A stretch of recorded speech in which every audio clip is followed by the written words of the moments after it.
Ibadat tanya yang manfaat itu dua macam. Yang pertama ilmu, yang kedua beri manfaat turun Islam. Jadi tanya background ni, tanya background ni nanti benar hijau manfaat itu apa yang hijau? Udipnya tiurah Nabi manfaat turun lah. Lain tanya yang lainnya ajarkan lainnya nak lebih. Tanya yang sudah harta sedekah itu rohna. Beda peleh lah tinggal sedekah yang ditutu. Yang dia macam yang pergi. Ini nanti ditutu yang itu lo mencapai dia tinggal perlu tutu. Ini lo macam harta dia dosa baru belum kembangkan ini.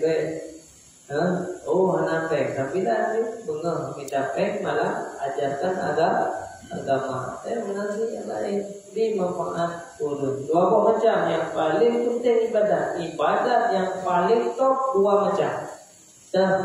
Yaitu ilmu, yang kedua kesenang hati turun Islam. Itu ni anak kim betul senang kalau dia kim kan. Nah yang ni apa dia kim dia? Nah tidak ada orang benci kita yang orang pergi ni dia ada kim pergi. Tak pergi pergi hai.